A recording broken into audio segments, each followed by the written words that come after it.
All right, so let's go ahead and get started. And so to save my hand and to kind of save you guys some time too, and also to get you a little familiar with something that you're probably not familiar with, right? Excel. We're going to go ahead and we're going to go through this table figure 6.3, which is really a table. So it looks like this in the book, right? Just gonna let me stop sharing for a second. So it looks like that in the book. And we're given all the data, and of course it's like that. And so we're going to go ahead and we're going to do this in Excel and get a better understanding of what all of these actual things are, and then we're going to go ahead and plot the curves in Excel and make sure that it looks like this. All right, let's get started. Sharing the screen. Awesome. So, remember I told you guys that a lot of times we are going to have, oh, and actually let me make this a little bit nicer for us. Format as a table with, what's easy on the eyes?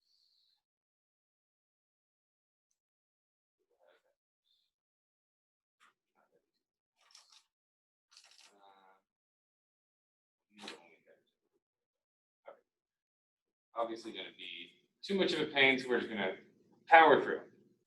I would like it to all be black with white though, but I'll do that next time. So it's going to be 0, 1, 2, and then here's what you do. Instead of having to write all of the different values, since we know that it's going up by 1 and it's going to 10, we can click on both of them, or even I'm pretty sure we can just click on the last one. And so Excel's going to know that there's things above it.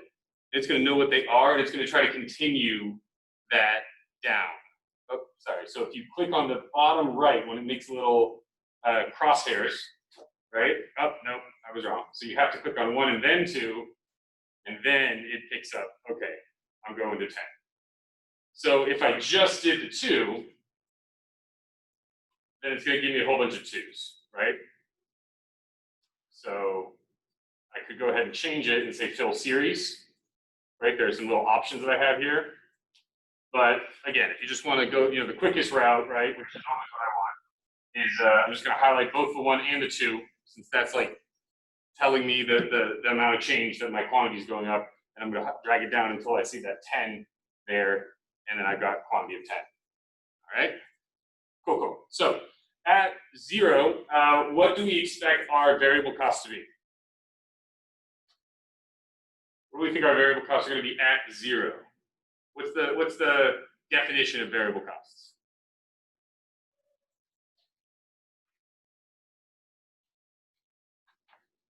It's anything, any input that we can change, right? So this is electricity, labor, all that kind of stuff, right? And so if we're not making anything, are we paying people? No. Right? And when the lights aren't on. So when we're not making anything, the total variable cost is always 0. And so that means that my average variable cost at this particular, well, we don't really even, we don't give these values at first. Right. So that one's easy, and we're told, and so we're given some information here. We're told that our total fixed cost is 100 at 0, okay? So what's our total fixed cost at 2?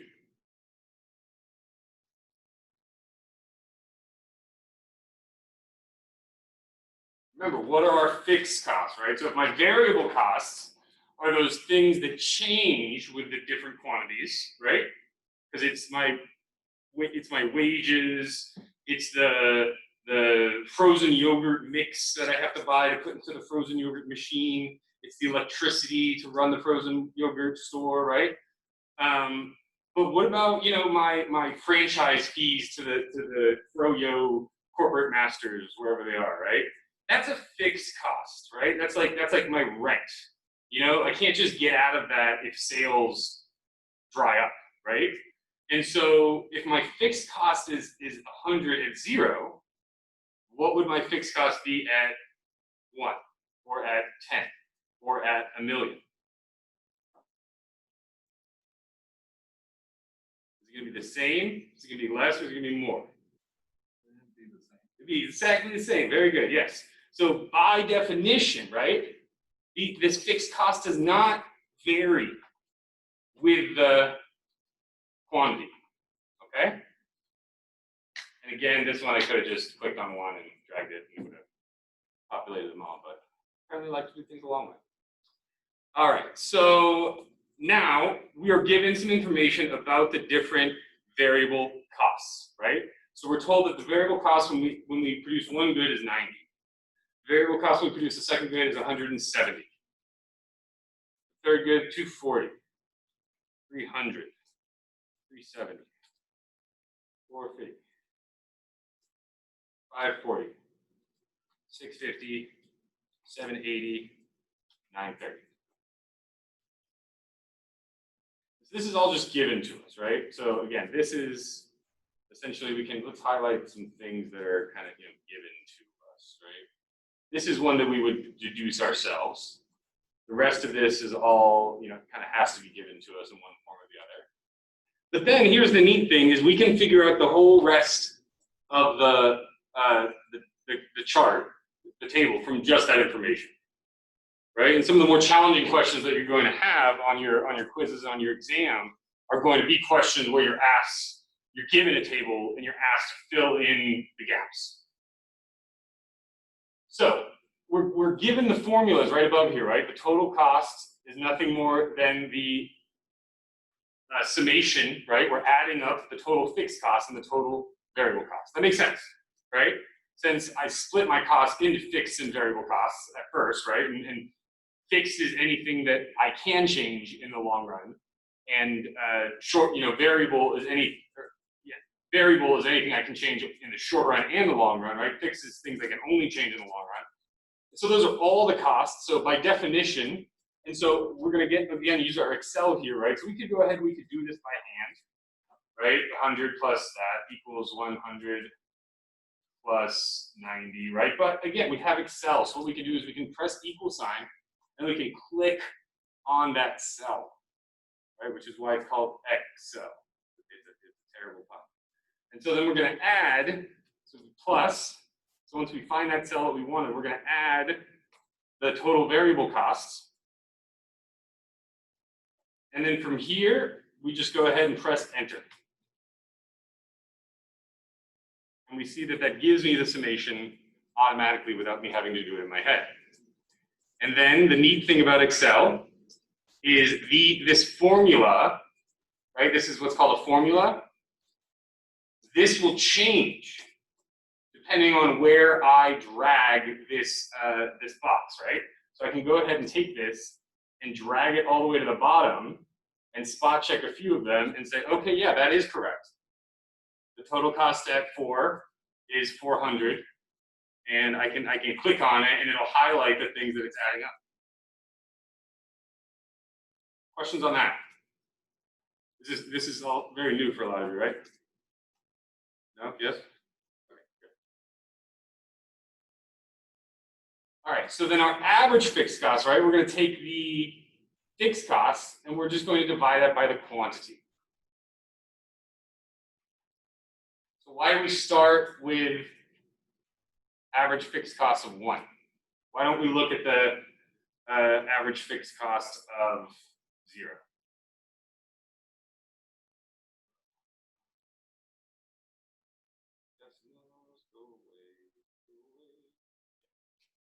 So why can't I do this one here? Well, let's go ahead and try it, right? So let's go ahead and bring it up here. It says hashtag, actually the pound sign, divide by 0 exclamation mark, and give me this little warning. If I click on the warning, it says, divide by 0 error, help on this error. So it says when you divide by 0, a simple formula like 5 divided by 0, or when a formula refers to a cell that has 0 or is blank. And so you can't have a divisor that's 0. It doesn't exist, right? It's undefined. And so we just put dashes there so we don't worry about trying to fill that out, right? All right, how would we go about doing it for the average variable cost, right? Well, again, anytime we have average before something, all that means is we take that thing afterwards, we divide it by quantity, right? I mentioned that in class last time. And so we're going to go ahead and take that. So this is average variable cost. So we're going to find that variable cost. We're going to divide it by the quantity. And then we can double click, which is a nice little feature, right? Because we don't have to drag it all the way down. We can double click and it'll populate it as much as the row to the left or the right of it is populated. So what about our average total cost, right? Our average total cost is going to be just that total cost divided by, once more, the quantity.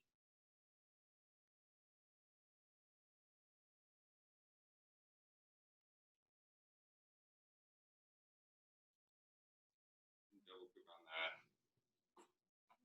and see what's going on there. Get rid of that.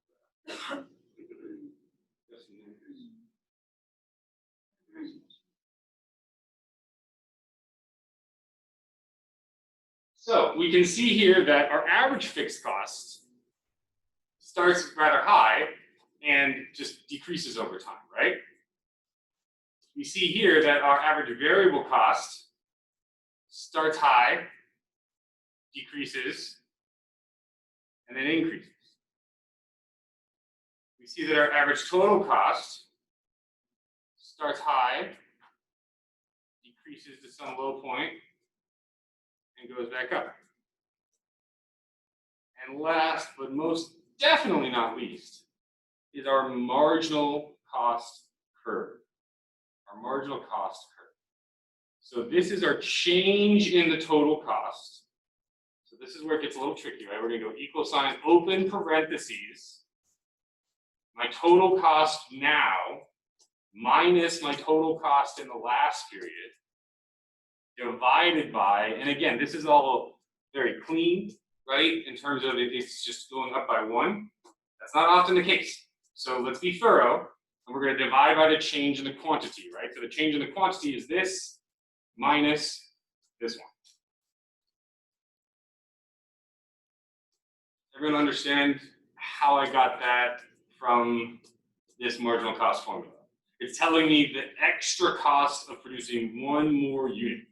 So when I'm at 0, when I'm not producing anything, the extra cost is going to be what? 90. It's just that variable cost, right? And then we can go ahead and we can drag this or double click it, and we'll see that this variable cost goes down and then comes back up and goes really high.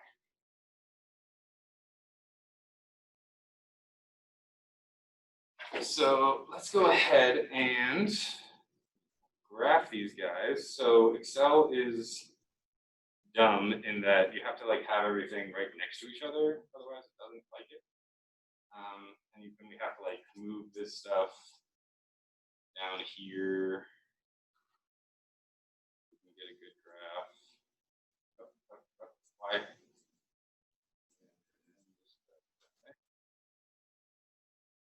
Fine.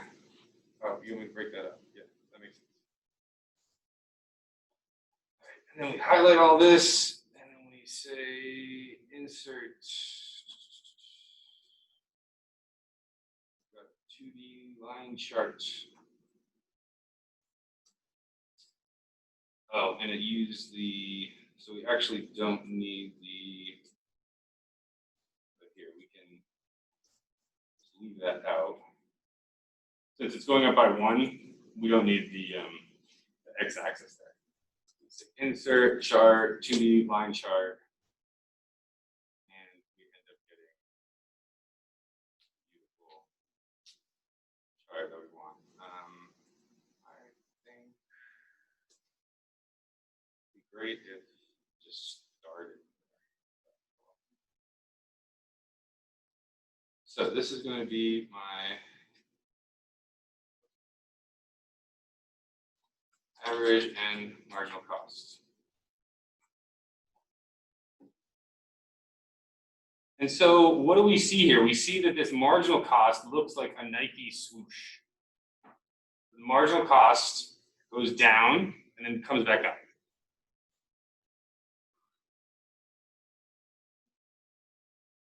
we see that the average total cost comes down, and it's the most like bowl-like shape of all of them, right? So number one, it's at the top, right? Why is it at the top?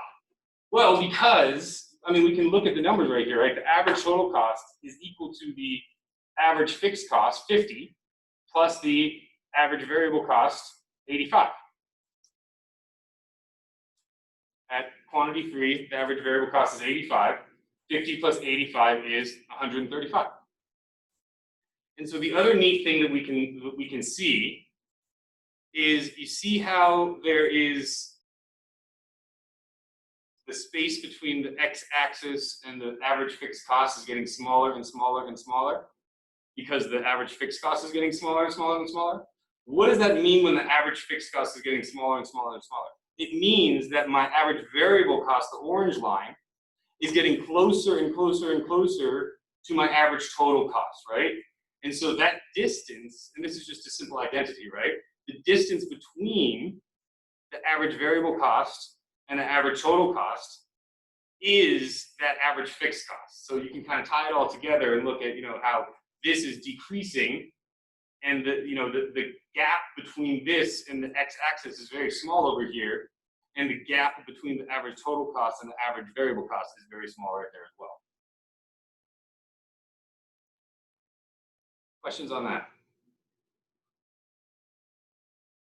Okay. So there's a really key thing, and I'm going to go ahead and switch over to paper now. So there's a really key thing that's going on here.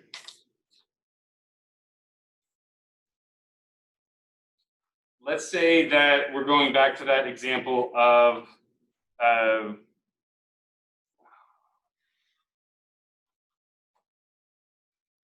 well, no, let's just stick to this example, and then we'll talk about it in a second. So we're going to have that same average total cost curve. It's red in the book, so we'll keep it red.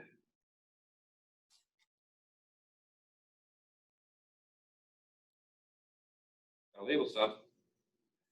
See, these are my costs, quantity.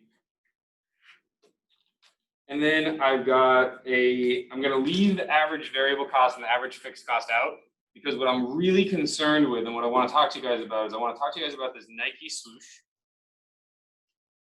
which is the marginal cost curve. And specifically, I want us to talk about what happens when we're to the left of where they meet, right? So let's say that we're at this point right here. Let's say, so this is quantity 5. And at quantity 5, our marginal cost is 70.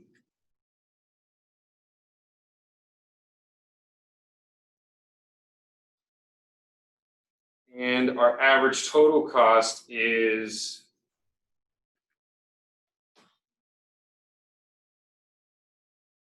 94.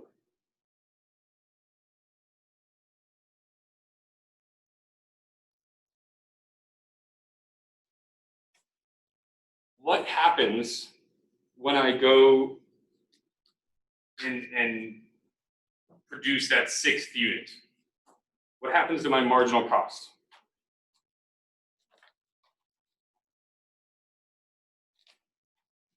By producing a 6th unit, I'm going to be going up this marginal cost curve, right? To this point now. And at the 6th unit, the marginal cost is $80, and the average total cost is 91.67. This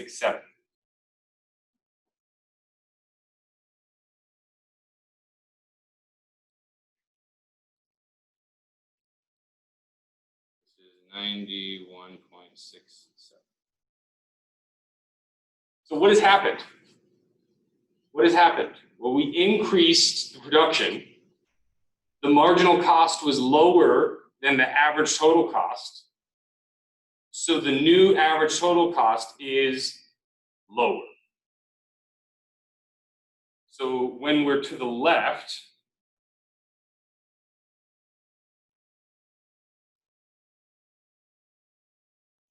of this intersection point, then additional production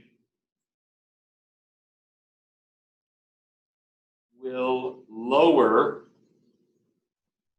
the average total cost.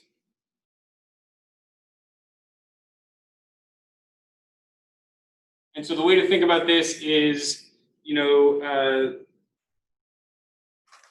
if the total, okay, so let's say that you have an average examination grade, right?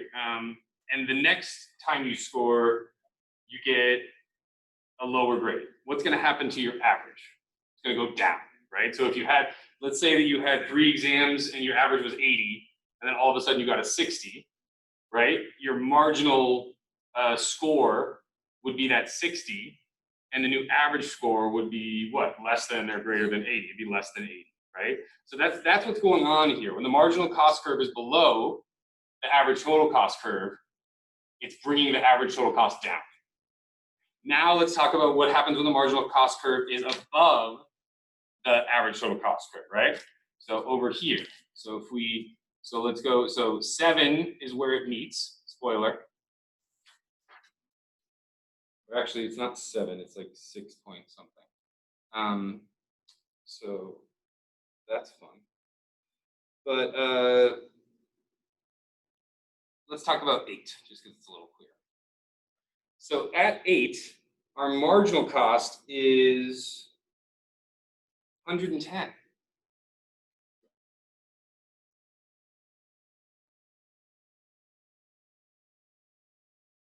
And our average cost is what?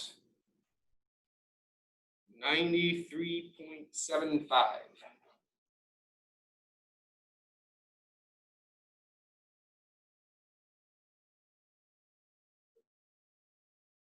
And so again, we can just see from, if we did fill in the 7, right? The 7 would have a marginal cost. So I actually wrote it a little poorly, but I mean, we can see that, well, let's just go from 8 to 9. So if we go from 8 to 9, the marginal cost of 9 is 130. Getting real expensive. Why is it getting really expensive? There's diminishing returns to every unit of labor or every unit of these variable costs, right? And so since I have variable costs, there's diminishing returns to them. This starts to take a steeper and steeper slope as time goes on. When my marginal cost is so high, this is like if you had an average of 80 and all of a sudden you got like, you know, a 95 on the exam, right?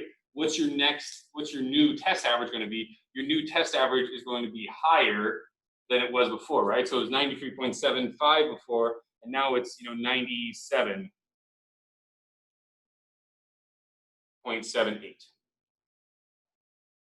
So whenever the marginal cost curve is above or to the right of the average total cost curve, right, it's going to bring that average total cost down.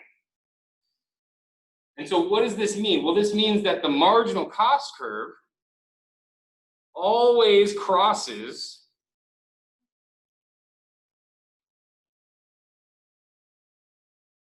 the average total cost point at its lowest point, at its minimum.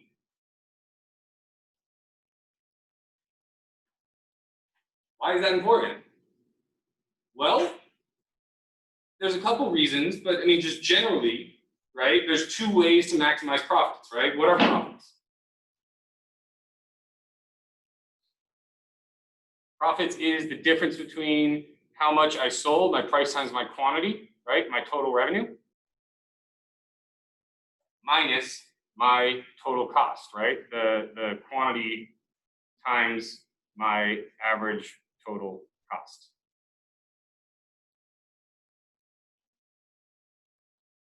And so the way to maximize this thing, right? The way to get this highest is to increase your revenues and decrease your costs.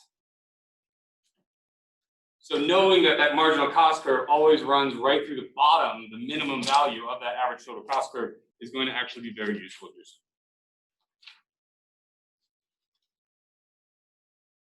Any questions on that? So that particular discussion is talked about like on page, this thing is talked about on page 152, 153.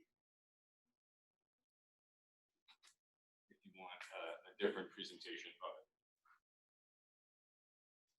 All right, so we also have long run costs, right? And so let's go ahead and move on here, unless we have, do you have any questions? So we also have long run costs. Let's go back to taking a little bit of notes. Switch to Sharpie.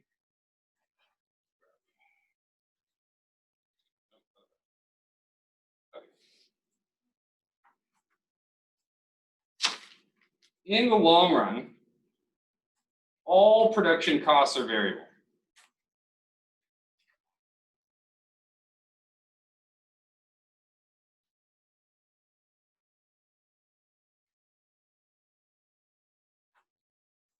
And so when we're talking about long run costs and the changes in the long run costs, right?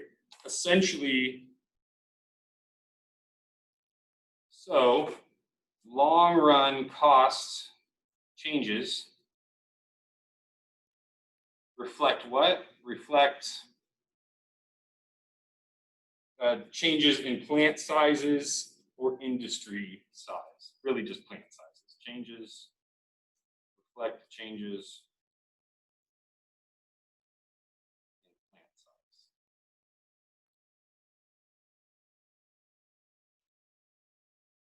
And so there are different long run production curves given different plant sizes. So in the long run, right, you have to kind of decide how much fixed capital, how much money are you willing to borrow, or how much money are you willing to spend in order to achieve, you know, those kind of what we call economies of scale, right? Those lower costs. So let's go ahead and graph it out. So this is figure 6.4 from your text, 6-4 on page 154. And this is going to talk about my average total costs. And this is going to talk about my output. And we're given 5 different average total cost curves. So we have one average total cost curve that has a minimum around 20 units. We have one that has a minimum around 30 units.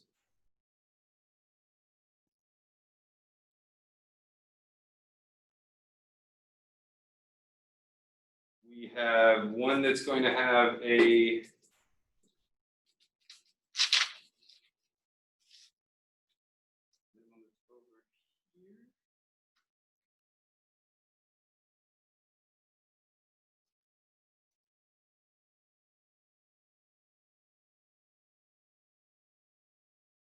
this is our ATC1, ATC2. So these are all talking about different technology choices or different sizes of the production that you're talking about, right? So you get to choose between all of these when we're talking about the long run, right? Because you now have that choice between plant size. Then we've got ATC5, or ATC4 rather.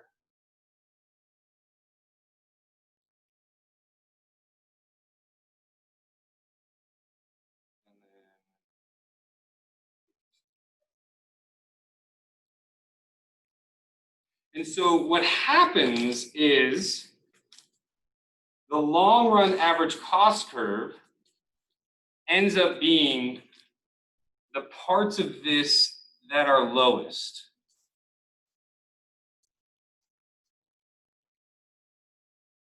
So this green bit is my long run average cost curve. The other parts of the average cost curve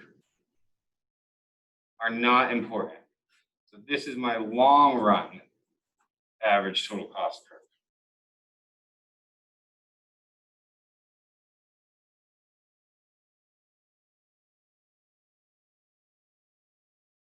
And so what does this show? This shows that, you know, building larger plant sizes results in lower average total quantity, up until a certain point. And then after that, trying to make bigger and bigger plants doesn't actually make a lot of sense. The average total cost increases despite the fact that there might be some returns. So again, we're talking about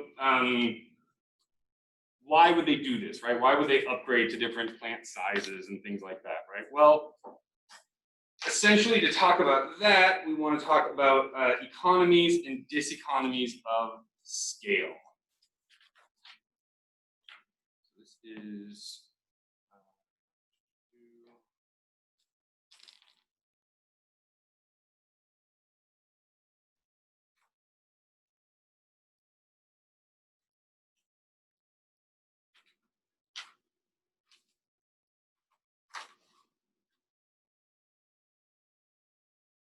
and so these economies of scale, or otherwise known as economies of mass production,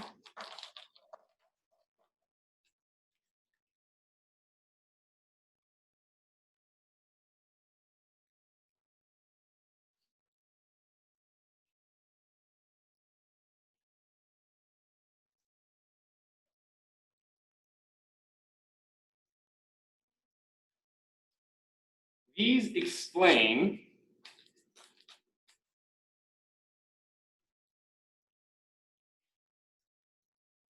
the downward portion of that long run average total cost curve. And so to clean this above thing up, we can go ahead and very generally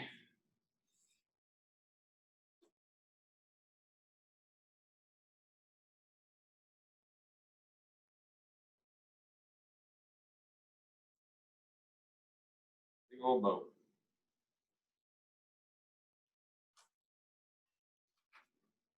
Got 3 regions of this boat. We've got a diseconomies of scale.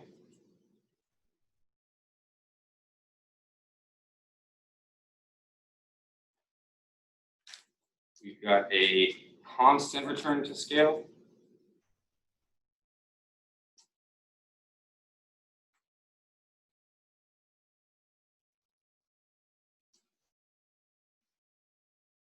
And we've got a economies of scale version.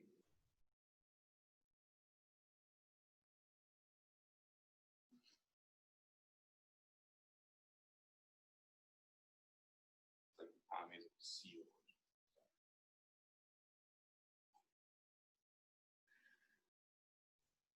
So why do we have this? Well, one of the things that, Adam Smith, right, he was the first one to really talk about is that labor specialization is one of the reasons, right? So why?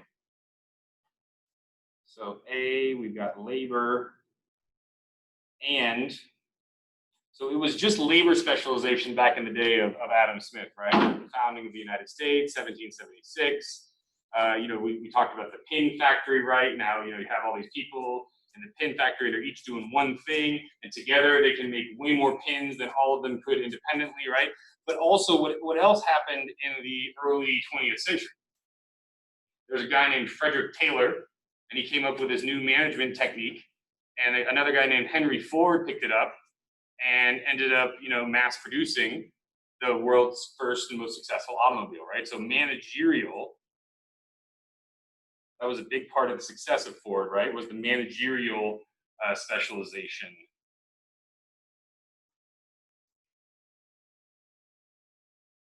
And the other reason, the ability to purchase and use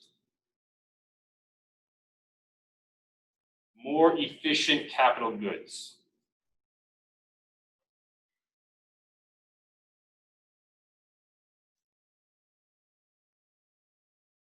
That makes a lot of sense, right? You can buy, let's say you're talking about a coffee shop or something like that, right? you can buy one of the, an espresso machine that's, maybe not the best, right?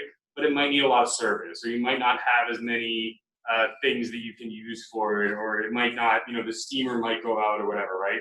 And so when you have more money, when you are expecting to produce more stuff, so if you're kind of starting out, then by buying a more efficient capital good, you're going to end up producing more output than what it costs you.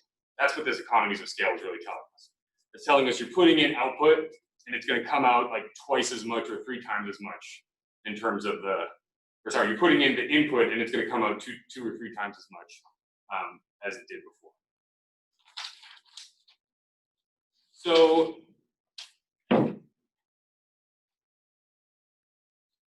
that's right. Yeah. So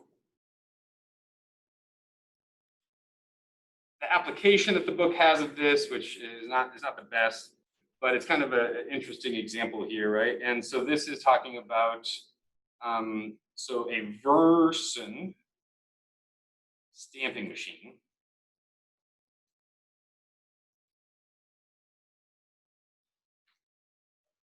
And so Versen was some company that made a stamping machine, but it was the size of a house. So in 1996, it was the size, a stamping machine size of a house, and it weighed as much as 12 trains. It was $30 million to buy at the time, which is a ton of money, right? But it enabled automakers. Why did they do this?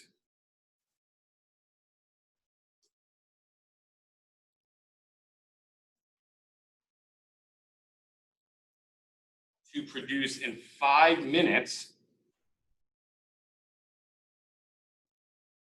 what it used to take 8 hours to produce.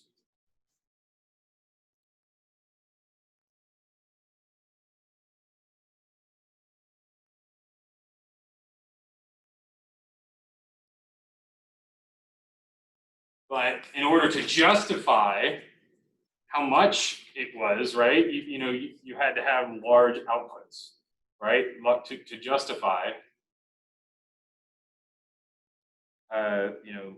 need to produce a lot of quantity. Otherwise, you wasted a bunch of money on a machine that you're not making use of, right? Diseconomies of scale, kind of more rarely seen.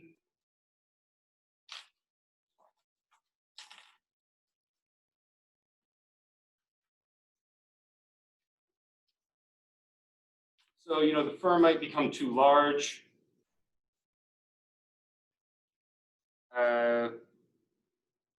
We might have some worker alienation. So what am I talking about when I talk about alienation, right? Well, to be alienated is to be, cast as the other, right? To be.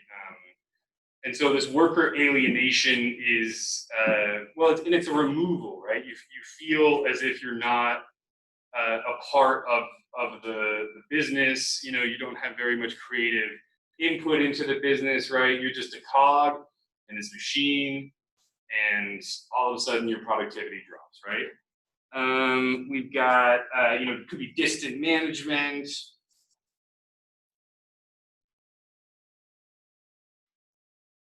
It just becomes difficult to coordinate that many people. Think about the behemoths that are, Walmart and all these, huge corporations and stuff, right? It's amazing that they're able to manage it so well as they do. So both of these happen. Large corporations at first may be successful in doing this economies of scale thing.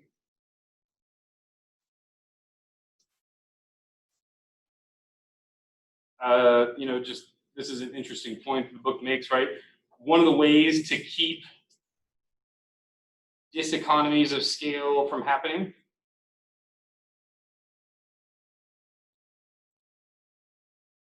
Keep it at bay is to decentralize decision making.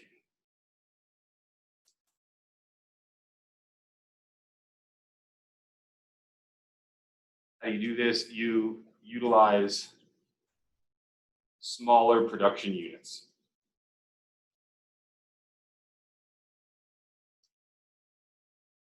So you essentially start operating as if you were different firms, multiple different firms.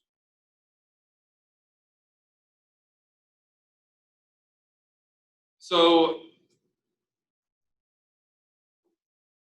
you know, we talk about minimum efficient scale, right? And this is just the smallest level of output that a firm can minimize its average cost in the long run. So this figure 6.6, it's talking about the point Q1. So it's saying, where's the last bit of economies of scale that I can get, right? Before I go into that constant returns to scale part. So this one right here.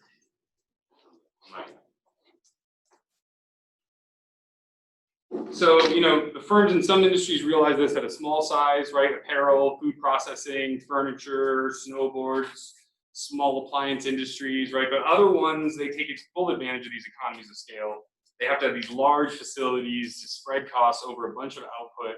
So those are automobiles, aluminum, steel, you know, heavy kind of industries, right? And we also find that this pattern holds the economies of scale for IT industries, right? You know, for any of the .com companies or whatever, right? You know, there's tons of economies of scale there because you're just paying for a bit of office space and your workers and some servers, and, right? And then it's, you know, it's just copying ones and zeros and allowing people access to your product, right, or service.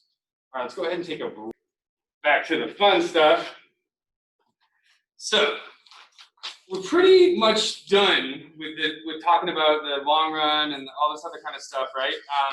Now we're going to go and focus on putting it all together, right? So we're going to go back to talking about those cost curves that we had before, right? But this is only half of the picture, right? There's a whole other, you know, how does the firm actually know where to produce, right? You know, they might want to produce at this lowest minimum cost point, right? But that's actually not always the profit maximizing output. So we'll go into that right now. Okay. So we're starting off with pure competition, right? There's 4 different markets that we're going to be talking about, but you know, just for the sake of time and everything, we're just going to jump right in and talk about pure competition.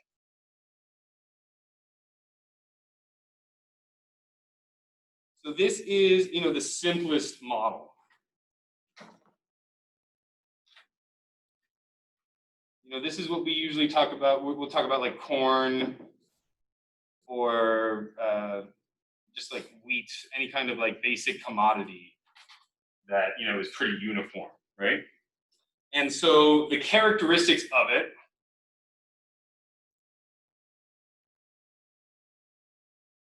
we've got many sellers, right? We've got many sellers. And so what does this mean? Why do we care about the many sellers? Well, many sellers means that they're what's called price takers. You can't go ahead and try to price your corn higher than somebody else because corn is corn, right? Like, and so, you know, nobody's going to buy your corn. So you just have to, you're kind of at the whim of the market price. The goods that are produced in the market, goods and services produced are, you know, homogenized or standardized.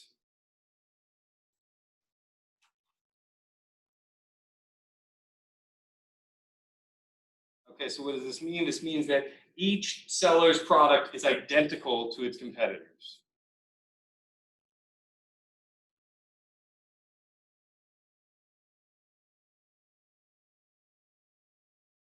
and tickle.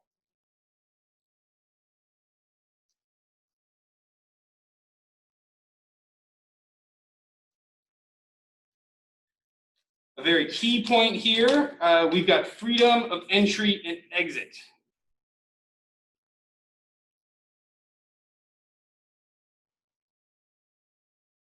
To that market, right? So what do I mean by freedom of entry and exit? I mean that there's no barriers to entry.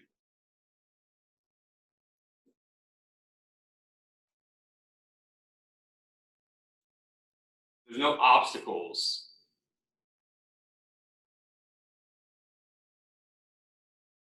Preventing firms from entering or leaving.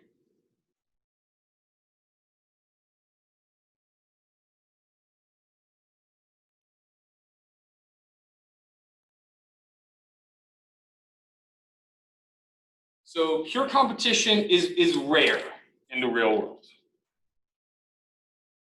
PEC, industries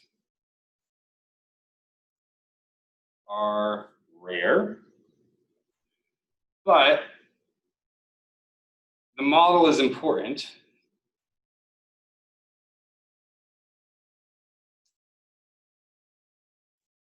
Why? Because it helps with analyzing industries with characteristics similar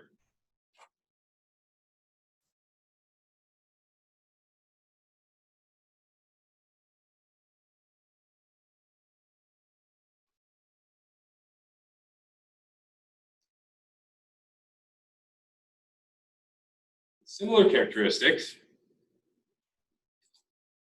And the other main is that it provides a norm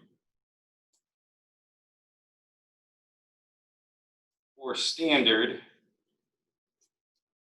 against which to compare and evaluate the efficiency of the real world. Norm or standard against which to compare, evaluate the efficiency of the real world.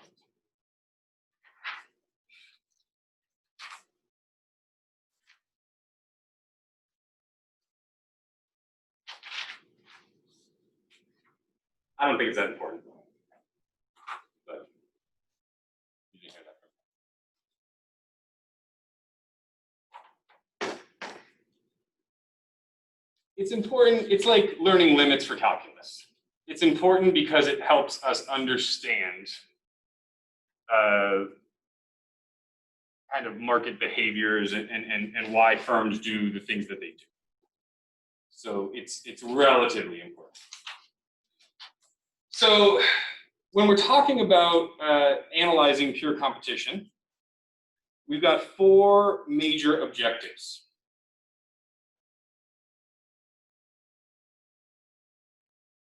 So the first one is examining demand from the seller's point of view, right? So you're examining the demand for some good. We're used to examining it from the consumer's point of view, right? But I want you to examine it from the seller's point of view.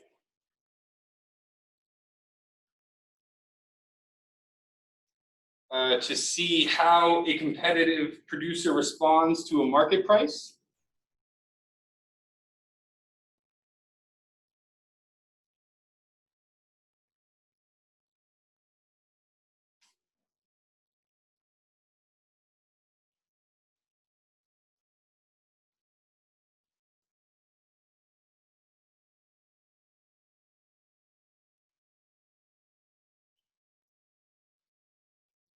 To explore the nature of long run adjustments, right? So what's going on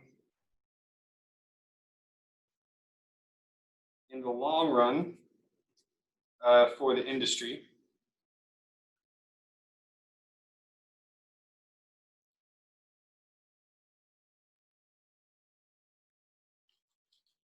And then lastly,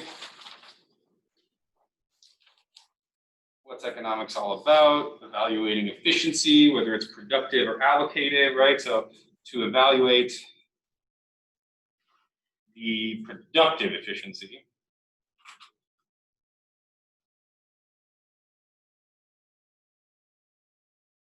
of competitive industries.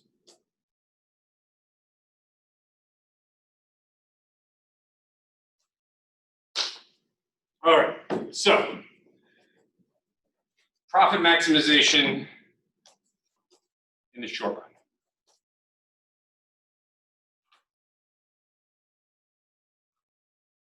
Or perfectly competitive.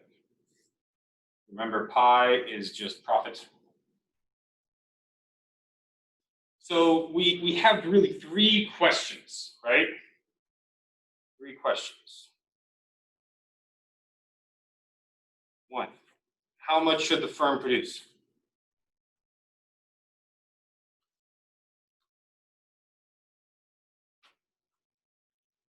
Actually, sorry, that's the second. So how much? The second one is how much to produce. The first one is do we even produce at all, right? Do we?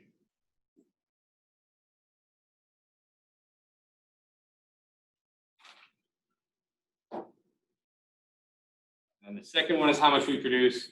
And the third one, which is going to be most difficult, is what will be the profit or loss?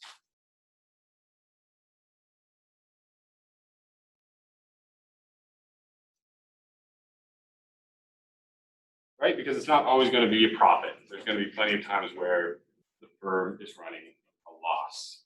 All right, so the best thing to do with these things is just to jump right in and look at it graphically. So let's go ahead and we're going to pick up that same graph that I had before with the same data. Right, so we've got costs over here. We've got quantity over here. We've got a red average total cost curve, like that. We've got a green marginal cost curve, like that. And so let's say that the price and the market, right? So we're given this situation here.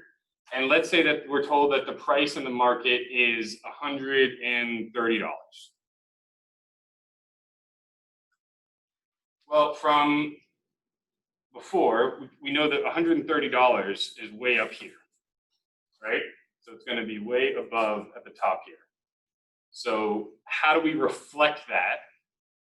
Well, because they're price takers, right? It's going to be their essentially their demand curve, right? However much they sell at 130 is going to be both their demand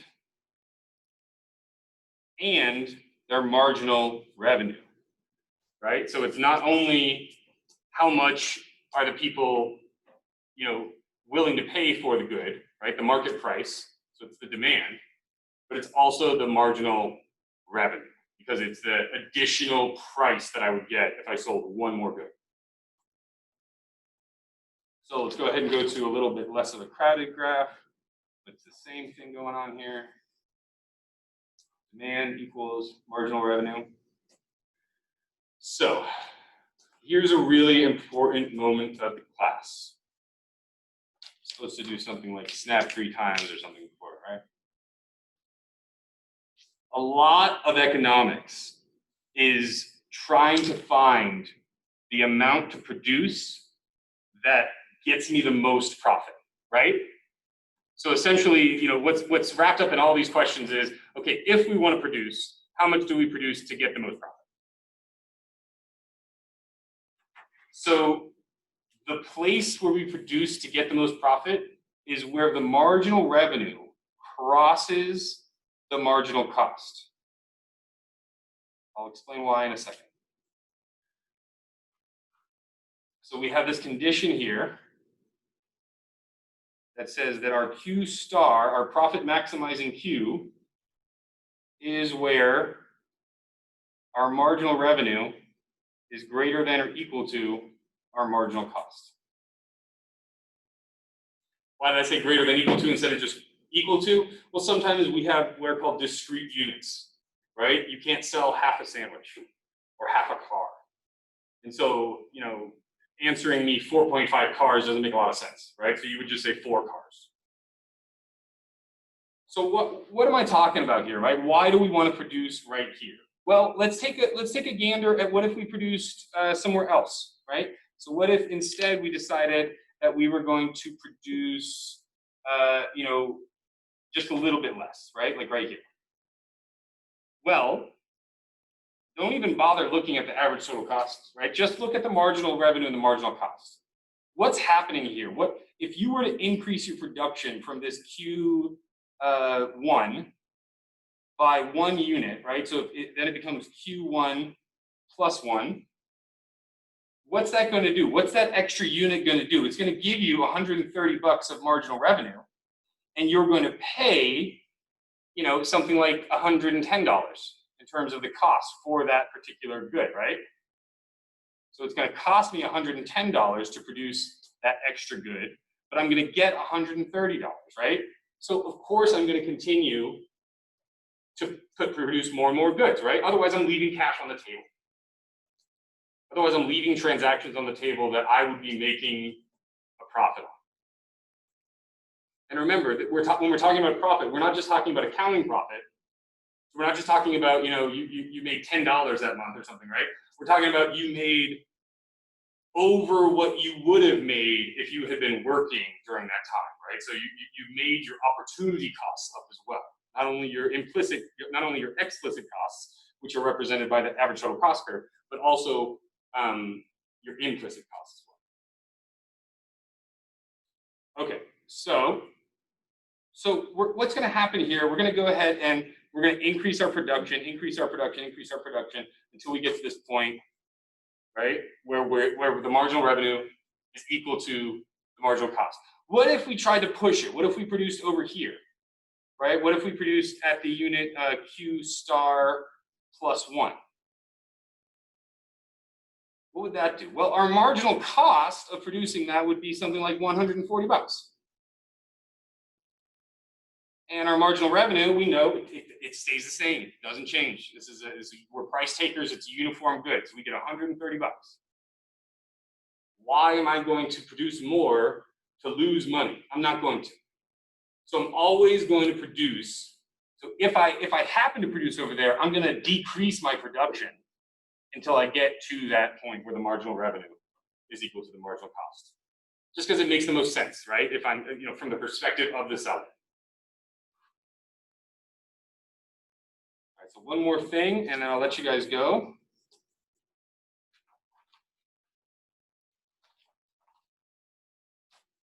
How do we calculate the profit or the loss? Well, the two more things. We're going to do profit, and then we're going to do loss. So let's quickly calculate the total revenue. So remember, what's our total revenue? Total revenue is equal to price times quantity, right? We already know the price. It's 130. We need to know the quantity, right? So the quantity is this Q star, right? And what is, essentially this total revenue, it's a rectangle.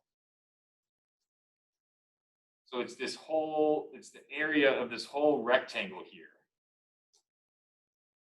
That's my total revenue. And so, if I picked that Q star there of 9,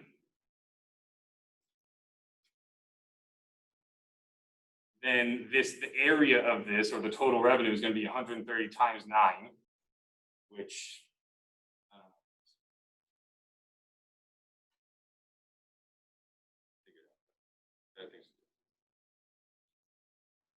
how do we calculate the profit though, right? Not all of this revenue is going to be profit, right? There's going to be some costs. Well, how do we figure out the cost? Well, remember, total cost is nothing more than price times the average total cost, right? Well, we have the average total cost at that Q star, right? We have data on it from before, right? We know that at 9, my average total cost is 97.18, right? At 9 units, average total cost, reflecting off of that, average total cost curve is 97.78. So this is going to be 100 and, or sorry, oops, this is quantity. We'll go through why that's quantity in a second. So this is going to be 100, no, it's going to be 9. That's the quantity. And it's going to be times whatever this average total cost is, which we figured out was 97.7.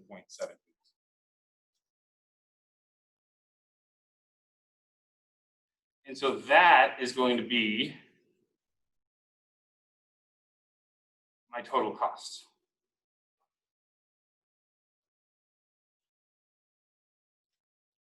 And so we know that our profits are nothing more than the difference between our revenue and costs, right? And so we can look at this graphically. If this whole thing, right, if this whole thing was my revenue before, but then I had to pay this much in the cost, then that means that this right here is my profit.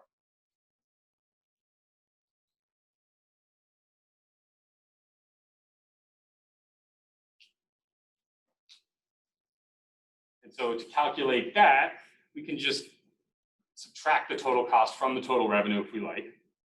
Or we can go ahead and just use that quantity, use that 9, and we know the distance here, right? It's 130 minus 97.78. So if we wanted to figure out the profit as kind of, profit, not profit. Figure out the profit. Figure out the profits in a shortcut kind of way. We do quantity times price minus average total cost, right? And so then we're going to end up with 9 times 130 minus 97.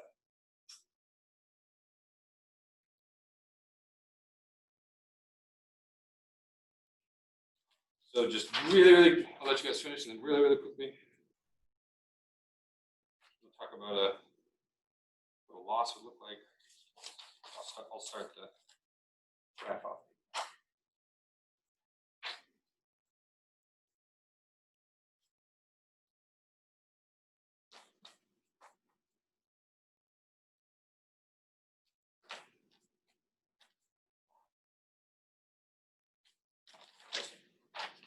So start over with a fresh page. Now let's say there's a bunch of, so everybody sees that you're making all this money, right? And they're like, well, shit, I'm going to switch to growing corn or whatever the hell you're growing, right? And so now there's an increase in supply. What happens when there's an increase in supply? We're going to have a decrease in the equilibrium price, right? And so we're going to have a new equilibrium price that's down here, our price that's equal to our demand, that's equal to our marginal revenue. We are still going to produce at the point where marginal revenue equals marginal cost. Always, always, always.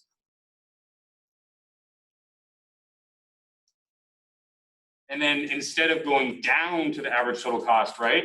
Now we're getting, we're only getting, $60. And our average total cost is, $94.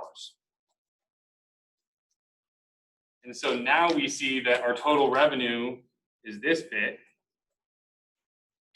Our total costs are this bit.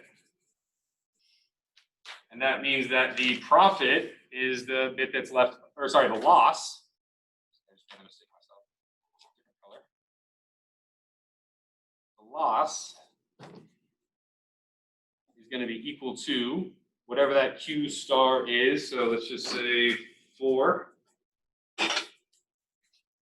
Equal to 4 times 94 minus 60. Well, I mean, technically it's, since we're calling it a lot, but it's a negative number. So actually we should probably do the other way around. We should do 4 times 60 minus 94. And that's going to give us a negative, whatever, 4 times 34, 130 something. That's a loss. All right, that'll do for the week. Email me if you have any questions, comments, concerns, need some extra videos. I'll throw this up on YouTube. And have a great weekend.